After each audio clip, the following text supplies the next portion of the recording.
તો mummy papa આ તમારી માટે.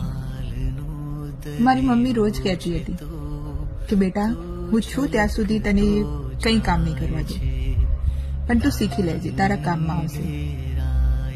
પપ્પા રોજ કહેતા હતા કે હું છું ત્યાં સુધી તારી બધી જ જીદ પૂરી કરીશ, પણ તું મેનેજ કરતા શીખી જજે, તારા કામમાં આવશે.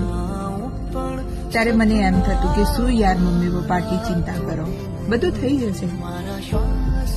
અત્યારે જ્યારે 10 કલાકની જોબ કરીને ઘરે આવીને 2 કલાક રસોઈ બનાવું ત્યારે ખબર પડે છે કે કેમ એ લોકો ચિંતા કરતા હતા. અત્યારે જ્યારે બી એમનો વિડીયો કોલ આવે ને ત્યારે કોઈ પ્રોબ્લેમ હોય કાં તો કોઈએ કંઈ કહી દીધું હોય અને એમના સામે રડી જાઉં વાત કરતા તો તરત જ મમ્મી કહે કે તું ઘરે આવી જા. પપ્પા કે બેટા તું પૈસાની ચિંતા ના કરતી, તારા પપ્પા છે હજુ, તું ઘરે આવીને મજા કર.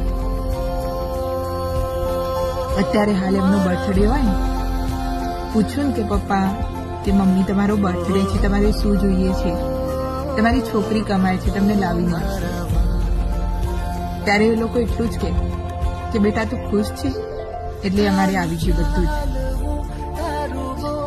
તો યાર મમ્મી પપ્પા અમને આટલો પ્રેમ ના કરો કે તમે ના હોય ત્યારે અમારું જીવવું મુશ્કેલ થઈ જાય. બાકી તમારું ઋણ તો અમે ક્યારેય ચૂકવી જ નહીં શકવાના.